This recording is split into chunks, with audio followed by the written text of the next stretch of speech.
Hello and welcome to Lost Love Chronicles. Right now, I am so mad I'm shaking.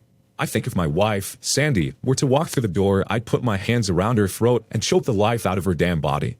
Thank God I'm in Denver, finishing up a project, where tonight could have gotten pretty ugly because I know she's out there cheating on me again. At least I confirmed my suspicions tonight on who it is, and it really doesn't make any difference how long, because Sandy has killed our marriage like you crush a bug beneath your shoe. My first thought was that I should have seen it coming. But after 8 years of marriage, it's not something you look for, because it's something I wouldn't have expected. I thought about getting drunk and confronting them, but why waste my time? My marriage is over. He could probably kick my ass, and with his connections, he could make my life hell, even more than sleeping with my wife. So here I sit. No one can know how I feel unless they've gone through what I have to deal with right now. I don't want to hear all the bullshit that, I'm divorced, I know what you're going through, man, or, I'm here for you if you want to talk. I don't want to hear any of their crap, so I'm not telling a soul, not yet anyway. I need a plan, but I've got to get my head straight first, and that's going to take a little time. I don't plan on ever making love with my wife ever again because the thought of her running around on the bed with him still makes me sick to my stomach. At least she had the courtesy of doing it in hotels instead of in our fucking bed.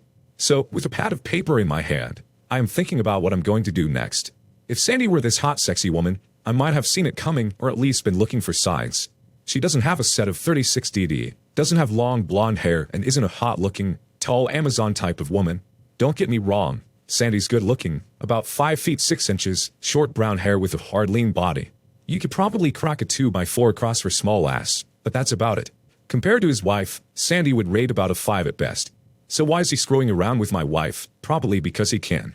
Sandy went to work for Logan Industries about 2 years ago, just after the birth of our son Danny. I made enough money to cover all our expenses, but she wanted all the things our friends had. Steve, with me working, it'll take some of the pressure off you, and you won't have to work so much overtime. It'll be nice to have you home more often. She tried to reason with me. My parents said they would love to watch Danny for us, and that way I could at least work part-time. She was right, but I felt that Danny needed her home at least for another couple of months. I never suspected she'd already been looking. Or should I say we met Richard Logan at a charity auction. My boss gave us his tickets because he said he hated functions like that, and I thought it would be a nice evening out with my bride. When he walked in the room, with his wife on his arm, everyone took notice. He was tall, good-looking, and had money. People like that have almost rock star appeal. He worked the room and had most women swooning over him, even my wife. That's Richard Logan and his wife Connie, my wife told me. He owns 3 companies in town and his wife used to be a runway model. Hell, the dress she's got on tonight probably cost more than all the clothes I've got in my closet, she said in a hushed voice. But they're probably not nearly as happy as we are, I replied, kissing my wife on the cheek. Yeah, right? Wouldn't it would be nice to have that kind of money if just for a little while? She asked me. Sometime during the night we were introduced. How we got on the subject of what we did, or that Sandy wanted to get back into the workforce, I haven't a clue, but I forgot about it until weeks later when Sandy brought it up again. Richard flaunted his money that night by outbidding everyone for the top 5 items. When I called him a show-off, my wife gave me a stern look and said he was doing it for charity. Bullshit, he wanted to make sure everyone knew he could do what he wanted. People like that need to be the center of attention. The one thing I did notice was that his wife kept one eye on her husband and the other on every good-looking woman in the place. Looks like she didn't trust hubby completely, or so it seemed. Nonetheless, 3 weeks later I came home to the news that Sandy had gotten a part-time job, and guess where? Logan Industries. They'd just opened up a new department, and even though it's only part-time now, it'll probably turn into a full-time position within 6 months, she told me, beaming. Isn't it wonderful? I wanted to say hell no, but I didn't want to rain on her parade, so I sucked it up, smiled, and told her I was proud of her. How did you hear about the position? I asked. My friend Debbie works there, and Richard asked her if she knew of anyone looking for a job. She told him I was looking and I emailed him my resume. I didn't want to say anything to you until after I had the job. Last week I went in for my interview and was offered the job the next day. Isn't it wonderful? She said for the second time tonight. So, you'll be working for Richard? I inquired. He and I will be starting a new department that will handle all the charity work his corporation does. That doesn't sound like much of a job. Well, I'll be responsible for looking at all the charitable requests his companies receive and help in selecting the companies chosen for donations. It'll be a lot of responsibility, she said. Well, I know you'll be able to handle it, Beggs. Maybe we should be going out to dinner to celebrate. I asked. We don't have the money right now, but soon, very soon we will. So that is how it all started. After that, it was Mr. Logan this or Richard that, and what a good man he was. It about made me ill. Maybe once a month she'd have to travel with him to look at this company or that location, but it was never overnight. After all, we had Danny to think of. Steve, I'm going to have to be gone Tuesday night next week, she said over dinner the following week. Richard is looking at donating a wing to his small hospital in Alabama. We'll view the hospital and then have dinner with their board that night. I'll be home in time Wednesday to pick Danny up from Mom's house, she told me. Why don't you guys just fly back after dinner? I know you'll probably be taking his private plane, I asked. Mr. Logan said he didn't want to rush the trip, and if something else comes up at dinner, we'll need to take care of it the following morning before we leave. It'll only be one night, she said, smiling at me. I didn't like it at all, but I trusted my wife.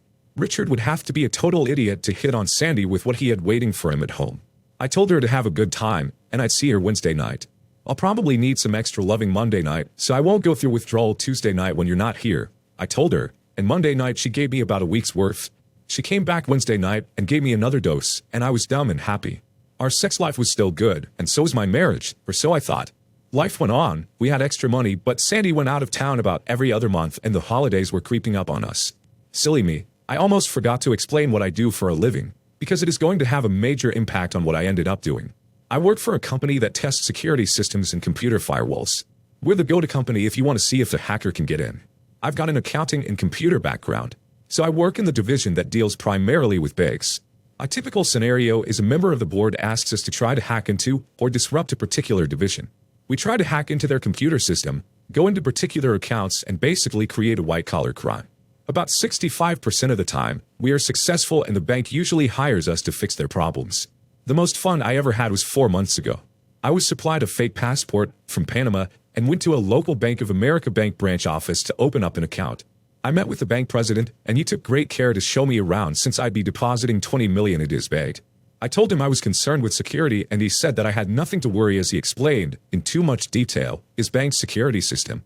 He finally told me that I had nothing to worry about, that his bank was 100% secure. God, I love a challenge. I took all the bank information for transferring funds and told him the following week it would happen. Between my partner, Kenny, and myself, it didn't take more than 2 days to hack in and disrupt their computer files. I took money from 4 random accounts and put it all into the new account I'd opened under my alias company name. I notified the person who'd hired us and told him in great detail what and how we'd done it. Needless to say, they were impressed and hired us on the spot to correct their problems. The bank president wasn't too happy when it all went down, but at least he still had his job. This is what I do for a living, and like I said, I was very good at it. Over the last 6 years, I had about 8 aliases along with all the support documents to go along with them. To the untrained, which was about 95% of the people looking at the documents, you couldn't tell them from the originals. These documents were going to be more than useful coming up. About 3 weeks before Christmas, list in hand, I went shopping for presents. I'd gotten a pretty good bonus and was planning on buying everyone a little extra this year. I got my wife a new iPod and was passing Victoria's Secrets when I decided to get something for me, for her from the store. With help, I picked out 2 tiny outfits, and with my hands full of presents I headed for home. With Sandy working today, I was able to wrap most of them and find places to hide them. Sandy had come home earlier that morning from an overnight trip with Richard and hadn't even had the time to unpack her suitcase yet. I was all finished, so I figured I'd help her out by putting all her stuff away. I threw it on the bed, opened it up, and started to sort her items. All right, I don't know all my wife's lingerie, but this outfit I would remember, I thought to myself as I held it up. Fire engine red with lace-trimmed crotchless panties. A dead man would remember that outfit.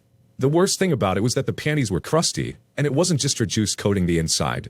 Besides that outfit, there wasn't anything else incriminating in the suitcase, so I put everything back and closed it up.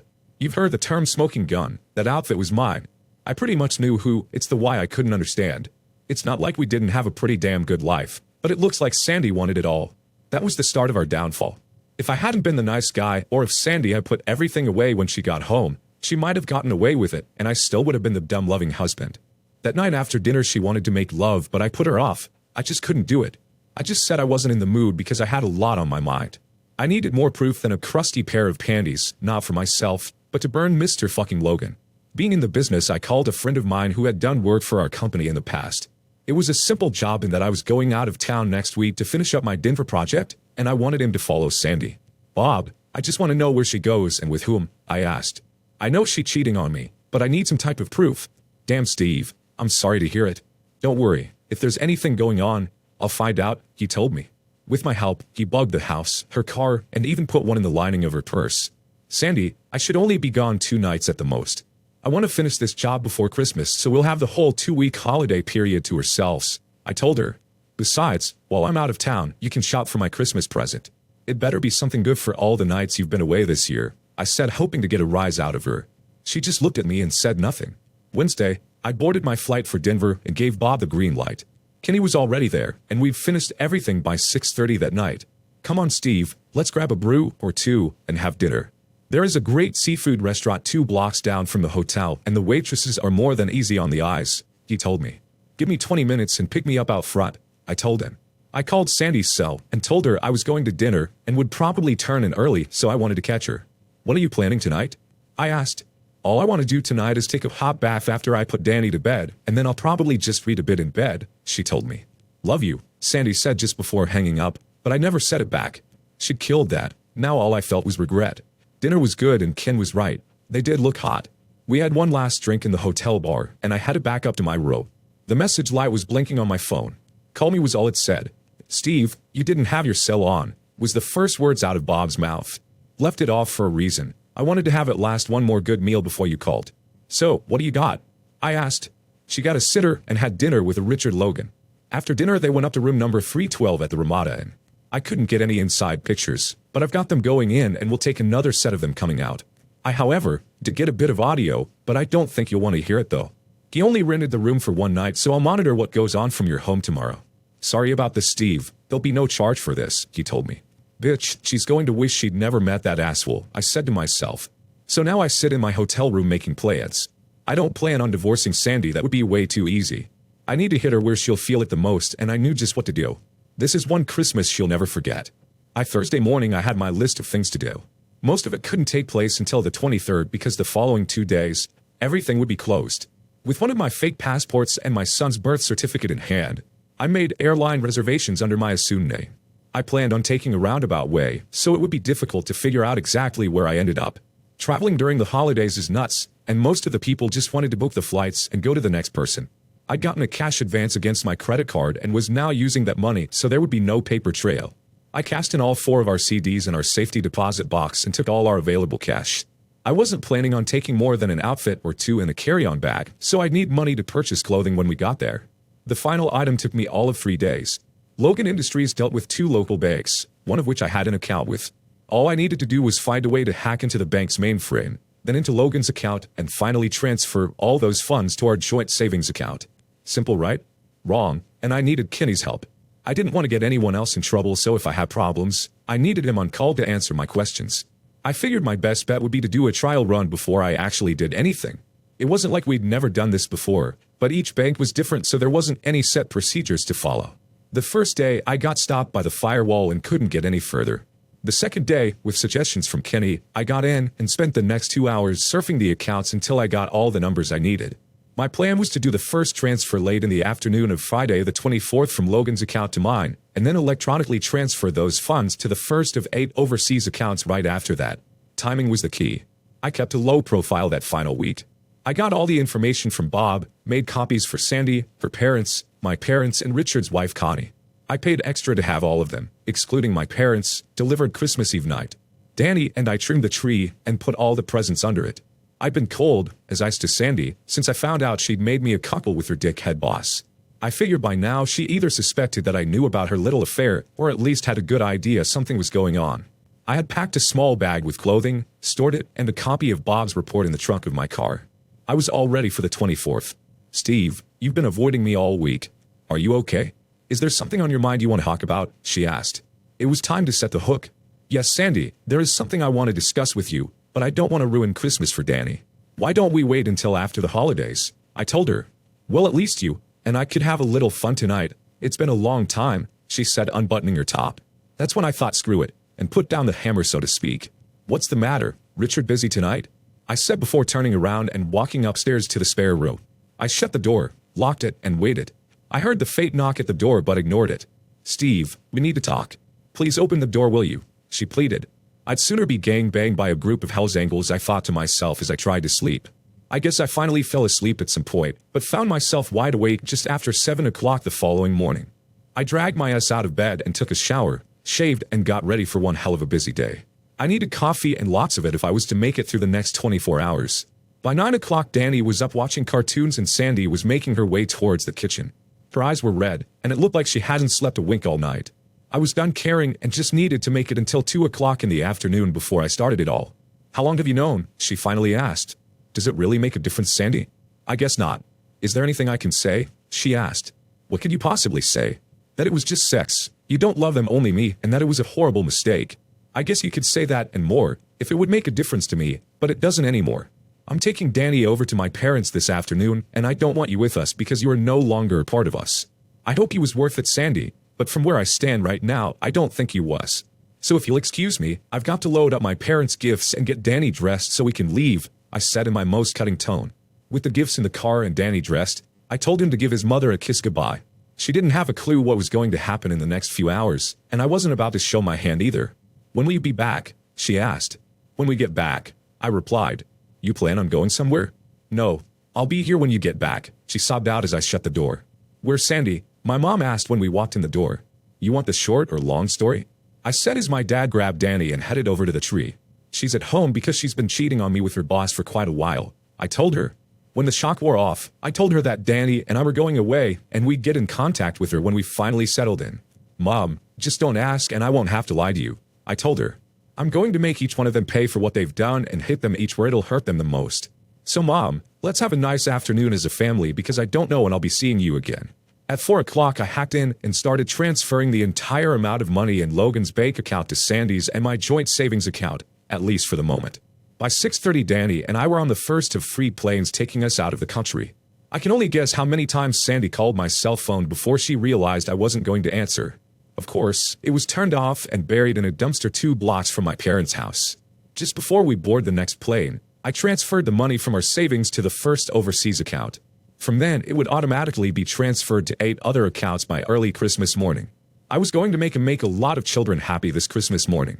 Looking at my watch, I can only imagine the shocked look on people's faces as my deliveries were made Christmas Eve night. After looking at Bob's evidence, Connie, I understand, kicked her husband so hard that he had to have a doctor pull his nuts back down. Sandy's parents were not happy with their gift either and let Sandy know in no uncertain terms what a stupid ass she was. By the time Sandy realized we weren't coming back, she'd gotten her delivery of the pictures, audio, and a letter from me. I spelled it all out how I'd found out and that I could never forgive her. You don't deserve mine or Danny's love, so you're not going to have it from this day forth. The house and everything else in it is yours to do with as you wish. Danny and I will be starting a new life without you, and I only hope that one day I'll find it in me to forgive you, but I don't see that day coming for a long time, I told her.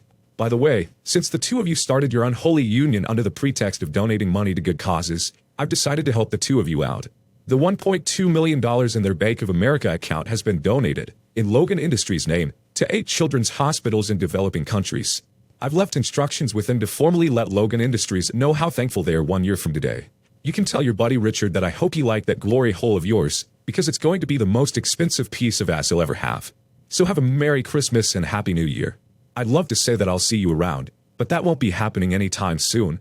I'll send Mom updates so if you can stay on her good side, maybe she'll pass them on. Finally, if you want to get a divorce, be my guest, I won't fight you on it. We at Panama Christmas morning. I had called ahead and rented a 2-bedroom condo just off the Capitol downtown. I'd saved enough of Logan's Industries money to pay for my expenses, but even though the cost of living down here was cheap, but I'd eventually have to find some kind of job. Danny asked about his mom for the first couple of weeks, but eventually stopped asking. I got a good-looking live-in nanny, for next to nothing, and the 3 of us became our own family. On a shoestring budget, I started my own software protection company. I stayed away from the large banks, but after my reputation grew with the small independents, they started searching me out. 5 years after relocating, I had a knock on my condo door. I knew it had to be you when I heard of a new competitor starting up down here, Kenny said, laughing. Aren't you going to ask me in? We shot the shit for better than 2 hours before going out to dinner. It seemed that Logan Industries' board of directors were not too happy about their charitable donations and replaced my buddy Richard as president of the company. He about went broke replacing the $1.2 million along with his divorce from his wife Connie. Sandy was let go after they found out the monies had been filtered through her savings account. They tried to press charges against her, but she was eventually cleared of all wrongdoings. As soon as I heard what went down, I knew it was you. I figured you'd bumped, and when I heard that we've lost business to a new company down here, I knew right where to look. Believe it or not, I brought down an offer from the home office to either buy you out or bring you in as the new Southern Division, he explained as I looked at the contract. You'll see the money is based on U.S. wage standards, So you could live like a king down here doing exactly what you've always done, but a lot less responsibility. Think about it. I'm not scheduled back until the end of the week. He stayed with me for 3 days. We ate Drake and he found more than a little Latin chick to his liking down here. I sent him back to the US of A with a huge smile on his face, a signed contract in his pocket, and a letter for Sandy, including pictures. Dear Sandy, as you can see from the pictures, our son is growing up fast. He attends a small private school here and speaks Spanish now probably better than English. He is in the process of learning Chinese due to the fact that about 25% of the students are of Asian descent. His computer skills are second to none, and by the time I'm ready to retire, he'll be more than ready to take over for me. He knows we split up, but I never told him why. He just accepts the fact that he lives with me and you live there. For oblivious reasons, I couldn't tell anyone where I was going, and I know that your parents were livid with me and mine with you after I left. Mom said she passed on everything I sent to you, after she got over being pissed, so you at least know Danny is doing. For what it's worth, I've forgiven you. My new partner said that I was carrying around too much old baggage and it was time to move on. Too bad you did what you did. You really would have loved it down here. I don't plan on ever moving back because Mom and Dad are thinking of getting a place down here, at least for the winters, so I've got nothing left up there for me. So, if you ever want to see Danny, you'll have to come down here, at least for now. Mom never brings you up, and I don't ask, but I do hope you bounce back after losing your job, and it did, however, bring a smile to my face knowing Richard lost it all. Couldn't have happened to a nicer guy. So that's about all I've got to say. I hope you find someone eventually you can be faithful to and move on with your life. For me, I found someone very special. She treats Danny like her own and makes me smile like he once did. We're not married yet, but very soon. You see, Danny is going to have a new sister in the spring, so it's time I take the plunge again. You can write to Danny if you wish, but this is my final letter to you. Steve. Sandy had a hard time finishing my letter because of the tears in her eyes. After the dust had settled, she never saw Richard again. It took her a while to find another job and because of all the notoriety and bad publicity. The only guys who wanted to date her were either losers or ones looking for a little action. She is dating an out-of-town salesman but taking it slow. She could see that Danny looks good and appears happy. She'd love to see him, but money has been a little tight for the last couple of years. She lost the house because she couldn't keep up with the payments after the damn housing market tanked. For the millionth time she told herself, if only she hadn't fallen under Richard's schoolboy charm, she'd still have it all, but that was now in the past and could is all she has left. Dear listeners, please share your thoughts in the comments section below and don't forget to like, share and subscribe.